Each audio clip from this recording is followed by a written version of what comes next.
Greetings, Flesh Wound Horror Freaks, and welcome to a brand new episode of Flesh Wound Horror /Tober. I am Daniel Shine, joined as always by Todd Loya.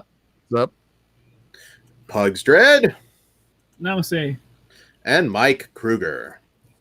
What's up, guys? So, Kruger, explain our /Tober to the fiends. So what /Tober is, if you haven't checked out our other episodes, go check them out. Every episode we review a slasher, add it onto the list we've already compiled from the other episodes, and decide if we're going to remove or decide which slasher we're going to remove from the list. And at the end, we'll have a final three. There you go. And our stats thus far are, so far, still in the running for the voting, the final girls. We have Nightmare, a.k.a. Nightmare in the Damaged Brain. We have the Joe Spinell starring the last horror film. And we have the horror comedy Dude Bro Massacre 3. Eliminated thus far, we had Fade to Black go away the first round. And just recently, our last episode was Killer Party didn't make the cut. So now we will find out if the Dare will. Dan?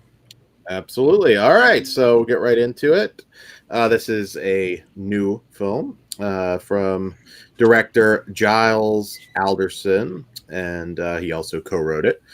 And a rare family night for Jay takes a brutal twist when he awakens in the basement of three other prisoners. As their vengeful captor runs riot, Jay engages in a twisted battle to solve the puzzle to his past and save his family's future. All right, so this one's just came out earlier this year. Kind of excited to talk about it. But Kruger, you recommended this one, so I'll tag you in first. Yep. Yeah, so I really enjoy this movie a lot. It caught me off guard. I watched it earlier this year, and I was very, very surprised about like how good of a slasher it is. First off, everything hits the fan in like 2 minutes. So if you're one of those guys that have trouble like getting into, some slasher movies, like stuff hits very, very quick. Richard Brake is in this and gives an amazing performance. He's the whole reason why I watched this movie. And he's, in my opinion, the best part. He gives one of his best performances ever. I love his character and everything about it. And it's a must-see for any Richard Brake fans. Dominic, who is our slasher, is badass. He has a great origin story. Very, very cool-looking mask. I love how he forces his victims to torture each other. I thought that was really different, and that he kind of made that his thing. Like, he'd rather have other people torture each other than him do it himself. And then when he's doing it himself, he does these fucking sick things with these bugs that just I've never seen before in a slasher movie. It was so original and different, and God, I loved it. Yeah, I agree. What did you think, Pugs? I co-sign everything Kruger said. Yeah, it's fucking brutal as shit. I did like how he was kind of like a Jigsaw, but like when shit was time to get real, he didn't mind doing it himself. Like if he has to, he has to, and Jigsaw never really did that. So kudos to him for doing that. And the reason behind the bug thing, fucking brilliant. Like that's what's up. And Richard Brake, hands down, best thing about this movie. I was sad. Well, I can't really say that now, but yeah, the Richard Brake and the mask are my favorite thing. Absolutely. Todd, what did you think of the Dare? I'm with everyone else. I really, really like this. I thought the creativity of the kills was different, like you guys mentioned, the bugs. I like the reason for everyone being there, which I didn't get right away. Everything about this I thought was a really good horror film. But I'll save that for later. I have something. So, Dan, what did you think? All right, so this was a first-time watch for me, of course. Oh, me too, I love Richard Brake. I think he's amazing. I always say, love Rob Zombie or not, you appear in his movie, and it's like you tend to get a bit of a career bump. And Richard Brake's been around for a while, certainly, but it seems like it's starting to pay off. I'm starting to see him in more featured stuff like this, and the guy's amazing as Credence in this one. The gore in this, it never gets like way like over the top. It's stuff that is nasty and it looks What? like it hurts.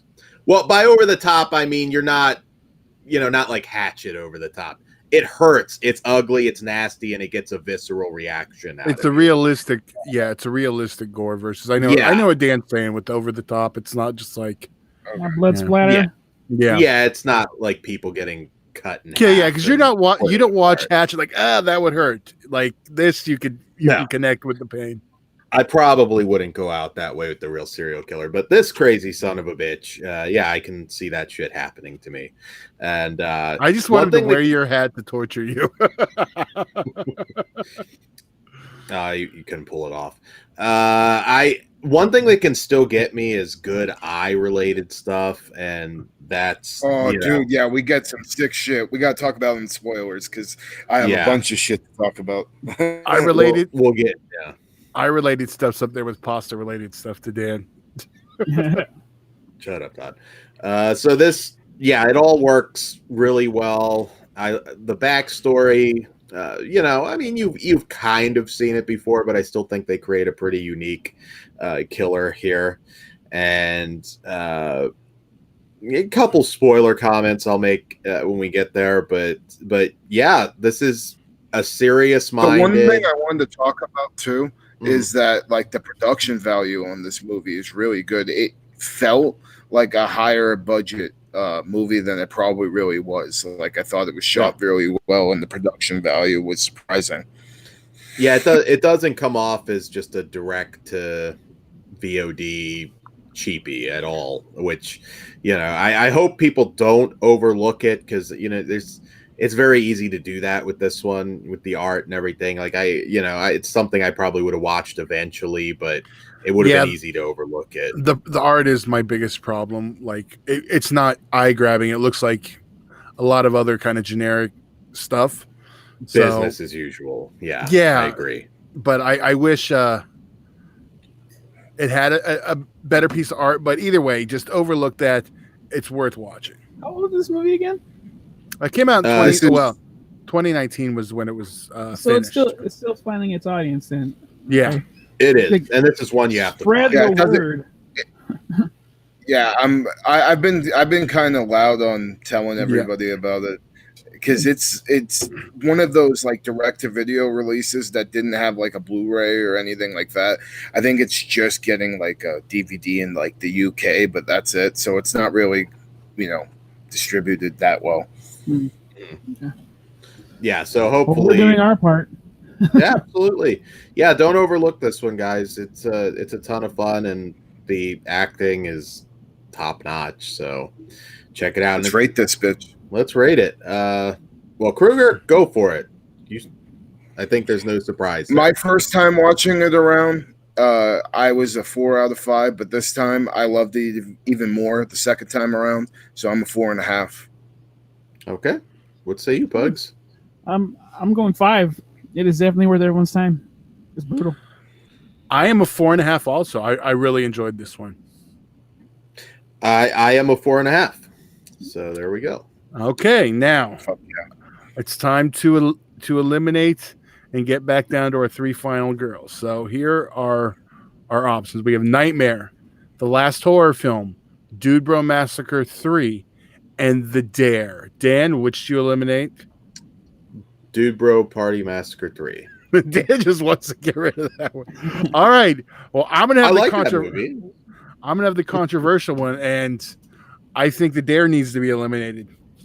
And that's because it doesn't fall into slasher for me. It falls into pornography, aka torture porn, which because the definition of a slasher film, which I did look up to make sure, a horror movie, especially one in which the victims, typically women or teenagers, are slashed with knives, razors, etc.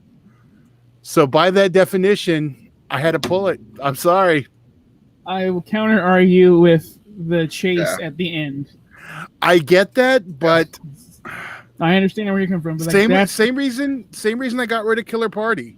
Mm-hmm. So I mean, it doesn't mean it's it's just that's why I'd eliminate it. So okay. I'm gonna eliminate Dude Bro. Yeah, me too. Okay, I kind of figured that my argument wasn't gonna win, but I got to go with that. Beats Leatherface. I'm just gonna say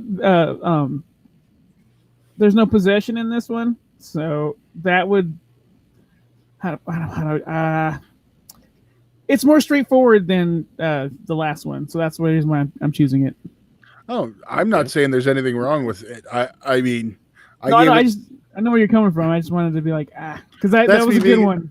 That's me being a stickler for the which will probably come and bite me in the ass again later. But you're probably listening to that new podcast with Andre Verdun and Ozzy V, right? That's why. The legal podcast. Well, technically, that one doesn't even qualify, so your opinions are irrelevant. Lawyer it up. There we go. Much better. Bugs. Oh, dude, bro. Okay. Well, no. We're good. Dude, bro was eliminated. So yeah, spoilers. Spoiler talk, guys. You probably haven't seen this one yet, so do yourself a favor and rejoin us once you have. Yes. Okay, right. You've been warned. It is spoiler time now. I'm just going to go out on the limb and say, Kruger, do you want to go first? Yeah, I'll unroll my dick. So that's fine. First off, when Richard Brake, like his character in this is so fucked up. Like when he just like sprays Dominic in the face with the blood hose, and like he's just such an asshole. Stabs the little kid, like doesn't give a fuck, just stabs the kid in the leg with a fucking fork and is like, yeah, that's how we let the evil out. Like he is such a phenomenal actor. He's so good in this movie. I was very, very surprised that he even like I didn't know how big of a role he was going to have in it, because I thought it was going to be like one of those things where, okay, it's direct to video. They probably got Richard Brake to do like a small cameo type of deal. But no, he plays a pivotal part, and his character is just so badass, and the dynamic between him and Dominic, and then that scene when Dominic fucking kills him off and throws him into the I don't even know what the hell that was. Chipper like bat type thing. Yeah, and then uses the fucking flesh left over as a mask. Like that was so fucking badass. That's what I was getting at earlier. I was like, I really hated to see him go, but he had to in order to get that cool fucking mask. Yeah, I could even see in a sequel, like having Richard Brake be like in his head, sort of his dark passenger type deal. You could kind of get him back, which would be nice. I'm cool with that. Yeah. You could make that work, but and then the crucifixion, the bug though, the eye bug and the eye bug, even the throw bug was just like everyone who got picked on is just like fuck yeah. This is like Dan's run of shows. Well, dude, that fucking spider in the ear, like the spider eggs in the ear. Oh yeah, like I loved how it went for it, right? And then it made you forget about it. And then when he's holding her, you see all the spiders come out the girl's nose. Like that was great horror shit right there. Yeah.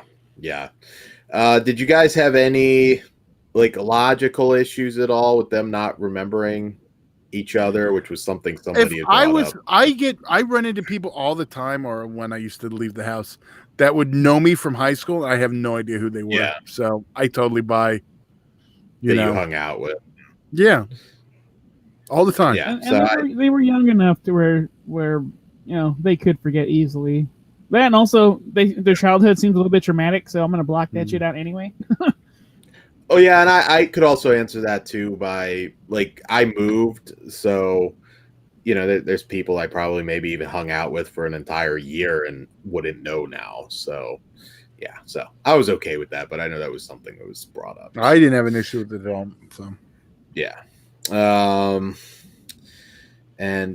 this one we'll see. Maybe this one will be one of our newer titles that'll hang in there for a while. It'll be interesting to see how things evolve. So the thing I want to say about this is like it's a true modern slasher. Like it doesn't. The one thing that like I've been thinking about this. We don't have that many slashers that don't like call back to stuff from the 80s. We don't have that many like modern slashers anymore. Like kind of like what we got through like the Scream era and stuff. We don't really have movies that don't call back to another time era. So I appreciate this one being a true modern slasher. Yeah. I do hopefully this review and maybe others will start covering it too, will put some eyes on it. I think this is one of the problems of this finding an audience is the title's kind of generic. I mean, they're looking up the Dare, you're going to find different stuff. So that's one thing hopefully it overcomes also, because it's worth seeking out. So absolutely. I don't even want to look up who marketed this thing, because the cover art, and I wish it deserves much better, and I wish it had, a better push behind the cover art just looks like 10,000 other movies. There's not one single thing that stands out about it. So this one's going to be word of mouth. Hopefully it does well enough, and maybe we'll get Netflix picks it up, because it will get big. I would love a sequel. Yeah. Fuck yeah. Netflix can be, and Shudder can be a huge saving grace for movies. Netflix has a bigger audience. Yeah, it does. Look at the second life for Cobra Kai right now. I mean, so sure. But Halloween's coming up. I think that'd be the perfect home for it. Well, and I talked to the lead actor in Terrifier, who told me like once that dropped on Netflix. I mean, it was popular right away, but he said like, man, it was insane. What how that exploded. So good. Could happen with something like this if they get the opportunity. So, and we're getting Terrifier too. So over there too. Come on. And you can rent it right now on Amazon or other places for like $4. So it's not. Totally worth that. Absolutely. And until the physical release, I think it's $10 on Vudu if you want to own it. So. Yeah. Not bad. Go get it, guys. Check it out. All right. Any closing thoughts? No. We'll be back with the next episode soon. All right. Say goodnight, Dan. Stay sick. Good night. Bugs. Namaste. Follow us on all the social media bullshits. Adios.